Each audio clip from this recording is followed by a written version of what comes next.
El 90% de lo que te enseñaron sobre las grandes civilizaciones está incompleto. Te hablaron de Roma, de Egipto y de Grecia, pero omitieron un detalle perturbador. Hace 500 años, en las montañas más hostiles y asfixiantes del planeta, un imperio logró lo que ninguna superpotencia moderna ha podido replicar. Erradicaron el hambre por completo. Lo hicieron sin usar la rueda, sin herramientas de hierro, sin dinero y sin escribir una sola palabra.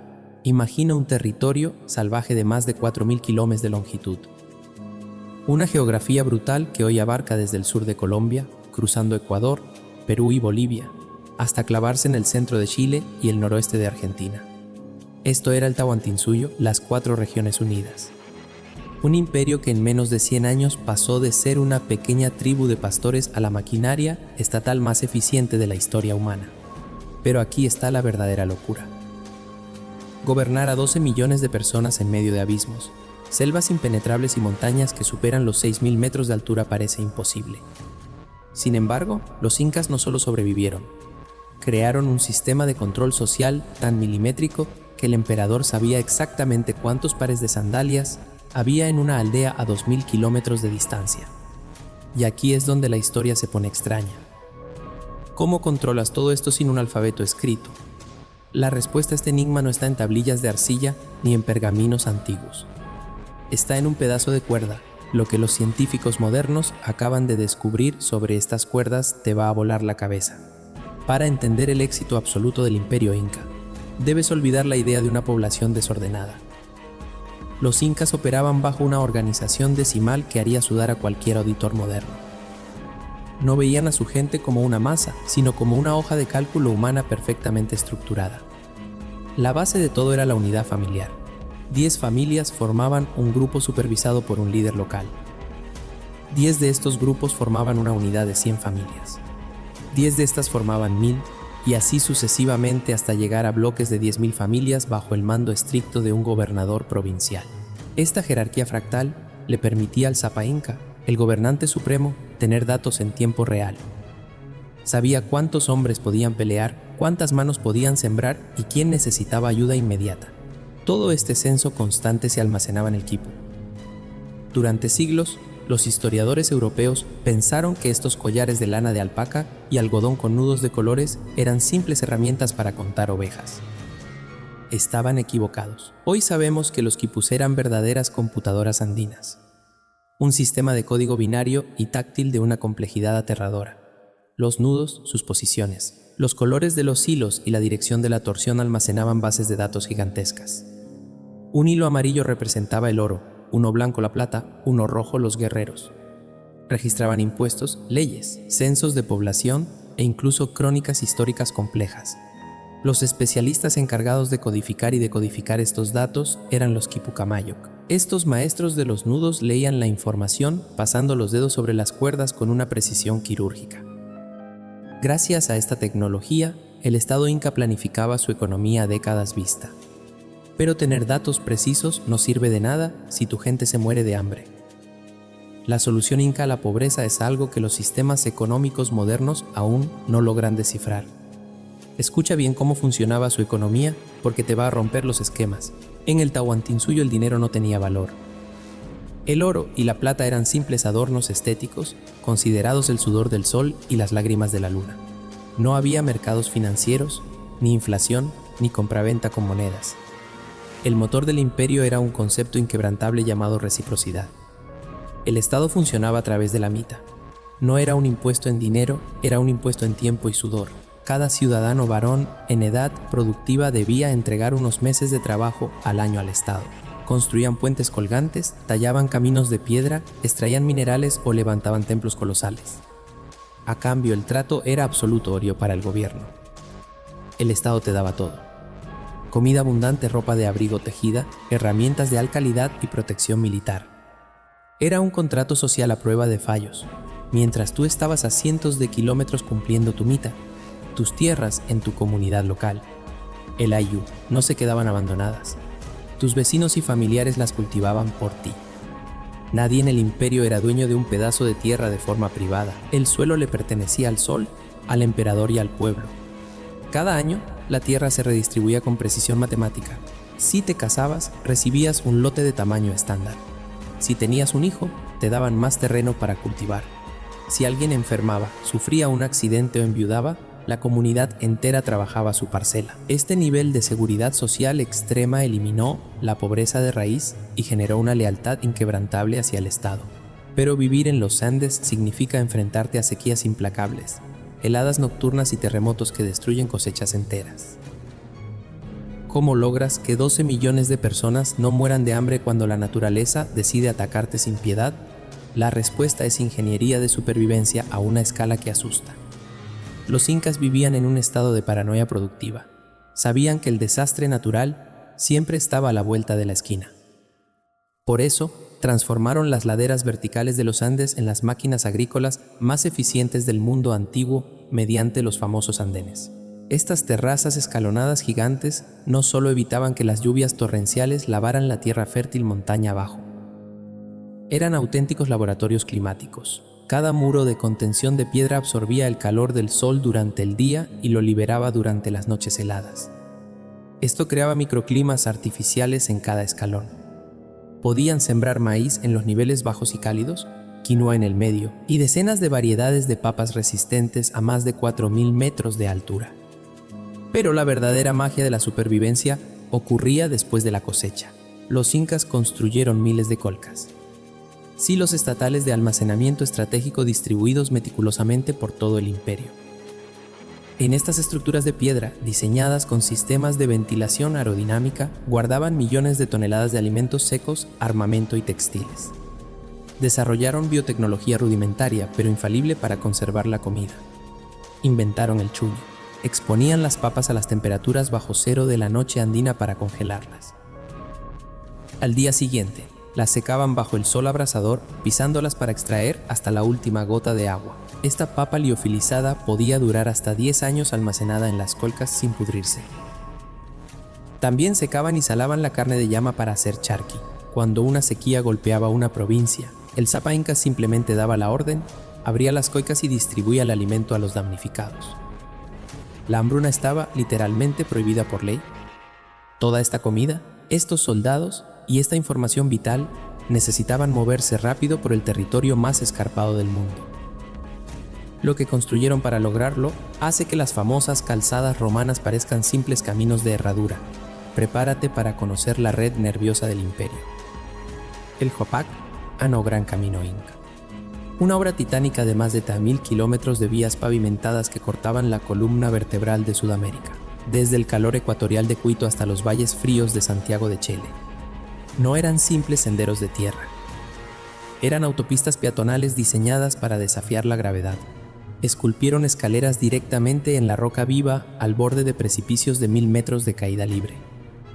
Tejieron puentes colgantes de fibra vegetal de ichu que soportaban el paso de ejércitos enteros sobre ríos furiosos. Construyeron túneles oscuros y calzadas elevadas en zonas de pantanos. A lo largo de esta red, cada cierto tramo se levantaban los tambos. Posadas estatales con comida fresca, leña y camas preparadas exclusivamente para los funcionarios y militares en tránsito. Sobre esta red de piedra corrían los chasquis, los mensajeros de élite del emperador, atletas sobrehumanos con pulmones a la falta alta de oxígeno, entrenados desde niños para correr a velocidades extremas sobre los 4.000 metros de altitud, donde una persona normal apenas puede caminar sin desmayarse. Funcionaban como un sistema de relevos humano perfecto. Un chasqui corría a toda velocidad hasta el siguiente puesto de control, el chasquihuasi. Enunciaba su llegada haciendo sonar su caracola marina o pututu, entregaba el quipu con el mensaje codificado de mano en mano, y el siguiente corredor salía disparado sin perder un segundo. Eran tan rápidos que un mensaje podía recorrer 250 kilómetros en un solo día. Se documenta que el Zapa Inca, sentado en su palacio en las montañas de Cusco, comía pescado fresco del Océano Pacífico traído en menos de 24 horas. Una proeza logística brutal que en Europa tardaría siglos en igualarse, pero su dominio físico sobre el entorno llegó a su clímax absoluto en sus ciudades de piedra. Y la forma en que cortaban la roca sigue siendo un misterio que desafía a los arquitectos e ingenieros modernos. Hay un secreto oculto bajo estas ruinas que nadie te cuenta cuando vas de turista. La arquitectura inca es un insulto a la ingeniería moderna. Olvídate del cemento, del mortero o de las grúas de acero. Los incas dominaron la piedra pulida con una técnica de encaje tridimensional que parece hecha con tecnología láser. En fortalezas ciclópeas como Sacsayhuamán, movieron bloques de andesita que pesaban más de 100 toneladas. Sin ruedas, sin bestias de tiro masivas como bueyes o caballos. Solo utilizaron fuerza humana coordinada mediante el sistema de la mita, rampas de tierra y rodillos de madera. Estas piedras monolíticas encajan con tal perfección matemática que ni siquiera hoy, 500 años después, puedes deslizar una hoja de papel entre ellas. Pero este nivel de detalle no era un capricho estético. Era una cuestión de pura supervivencia sísmica. La cordillera de los Andes es una de las zonas con más terremotos del planeta. Los muros incas tienen una ligera inclinación hacia adentro y las piedras están talladas con múltiples ángulos, como la famosa piedra de los 12 ángulos. Cuando la tierra tiembla violentamente, las piedras bailan. Se mueven ligeramente disipando la energía destructiva del sismo y luego, por pura gravedad, vuelven a caer exactamente en su posición original. Mientras las imponentes catedrales españolas colapsaban en pedazos durante los terremotos coloniales, los muros incas ni siquiera se agrietaban. Luego está Machu Picchu, la joya indiscutible de la corona, construida en la cima de una montaña afilada entre dos picos verticales, rodeada de selva densa y nubes. Lo que ves en las postales es impresionante, pero lo que no ves es el verdadero genio de sus constructores. El 60% del esfuerzo humano y de ingeniería de Machu Picchu está enterrado bajo tierra. Los ingenieros incas sabían que las lluvias torrenciales de la ceja de selva derribarían la montaña y lavarían la ciudad, así que crearon un sistema de drenaje subterráneo masivo. Capas superpuestas de rocas grandes, grava, arena y tierra agrícola que filtran el agua a la perfección. Medio milenio después de ser abandonada, las fuentes de agua de Machu Picchu siguen fluyendo sin atascarse jamás. Todo este orden milimétrico requería protección absoluta. Y el ejército inca no era una horda salvaje buscando sangre, era una máquina de asimilación fría y calculada. Pero su mayor arma en el campo de batalla no era la lanza, era el terror psicológico y la diplomacia. El brazo armado del Tahuantinsuyo operaba con una lógica aplastante. Cuando el imperio ponía sus ojos en un nuevo territorio rico en recursos, la violencia era siempre la última opción sobre la mesa. Primero enviaban embajadores finamente vestidos y cargados de regalos lujosos. Les mostraban a los líderes locales la riqueza infinita del imperio. Les ofrecían acceso directo a las colcas llenas de comida, a la tecnología agrícola avanzada de los andenes y a la protección de la red de caminos. El trato era simple y directo. Únete a nosotros pacíficamente, mantén a tus jefes locales en el poder, conserva tus costumbres y danzas, pero reconoce al sol como Dios supremo, paga tu tributo en forma de trabajo con la mita y obedece ciegamente al Zapa Inca. La inmensa mayoría de los pueblos aceptaba. Era un trato demasiado bueno para rechazarlo y el ejército inca era demasiado grande para enfrentarlo. Pero si un pueblo decidía resistir por orgullo, la respuesta era la aniquilación táctica. El ejército imperial, disciplinado y masivo, caía sobre ellos en oleadas. Utilizaban ondas letales que disparaban piedras a velocidades rompecráneos, macanas de bronce con puntas de estrella y formaciones de escudos de madera impenetrables. Una vez conquistados por la fuerza, los incas aplicaban su estrategia de control mental y territorial más brillante para evitar futuras rebeliones. Los mitimaes arrancaban a miles de personas de las tribus rebeldes y las forzaban a mudarse a miles de kilómetros de distancia, al otro extremo del imperio, rodeándolos de poblaciones 100% leales al Estado. Al mismo tiempo, enviaban a ciudadanos incas ejemplares a vivir en los territorios recién conquistados para enseñar el idioma quechua, la religión solar y las leyes del Estado. En una sola generación, la chispa de la rebelión se apagaba y la asimilación cultural era total. Era el Estado perfecto invicto, imparable. Una máquina administrativa que alimentaba a todos y aplastaba a sus enemigos con precisión matemática. Pero entonces, el sistema colapsó en un abrir y cerrar de ojos. Y el culpable de esta caída no fue un ejército superior ni una tecnología alienígena. Fue un error fatal en su propio código fuente. El talón de Aquiles del imperio inca era su propia perfección hipercentralizada. Todo el peso de 12 millones de almas dependía de las decisiones de un solo hombre. El Zapa Inca. Él no era solo un rey, era un dios viviente, el hijo del sol en la tierra. Cuando el poderoso emperador Huayna Cápac murió repentinamente, víctima de una extraña enfermedad de la piel que hoy sabemos que era la viruela europea que viajó por el continente más rápido que los propios conquistadores, el imperio quedó decapitado. Sus dos hijos Huáscar y Atahualpa desataron una guerra civil apocalíptica por el trono vacío. Esta guerra fratricida fracturó la red logística, vació las reservas de las colcas y dividió al ejército en dos bandos sedientos de sangre. Fue exactamente en este momento de máxima vulnerabilidad, en el fatídico año de 1532, cuando un minúsculo grupo de 168 aventureros españoles liderados por Francisco Pizarro pisó la costa peruana. Pizarro no venció por brillantez táctica ni porque sus hombres fueran superhéroes. Venció porque hackeó el sistema incaico. En la plaza de la ciudad de Cajamarca, emboscaron y capturaron a Atahualpa, quien acababa de ganar la guerra civil y viajaba con un séquito desarmado. Para un estado tan vertical y dependiente de su líder supremo, capturar al Zapa Inca fue como apagar el servidor principal de una red informática. Los quipus dejaron de fluir. Los chasquis se detuvieron en seco. Los ejércitos provinciales no sabían a quién obedecer ni a dónde marchar, a pesar de una resistencia brutal y heroica que duró casi 40 años en las selvas impenetrables de Vilcabamba. El estado más organizado de América terminó siendo devorado la pólvora, el acero toledano, las pandemias invisibles y, sobre todo, sus propias divisiones internas. Pero el código fuente de los incas nunca fue borrado del todo. Su idioma, el quechua, se niega a morir y hoy resuena con fuerza en las voces de más de 10 millones de personas en toda la cordillera. El espíritu del Ayllu, el trabajo comunitario y la reciprocidad incondicional siguen manteniendo vivas a las comunidades indígenas andinas frente a los golpes de la modernidad. El imperio Inca es la prueba histórica irrefutable de que la grandeza de una nación no se mide por la cantidad de oro almacenado en sus bóvedas ni por el tamaño de sus mercados financieros. Se mide por su capacidad de organizar la sociedad para garantizar que ni uno solo de sus ciudadanos se vaya a dormir con el estómago vacío o sin un techo que lo cubra.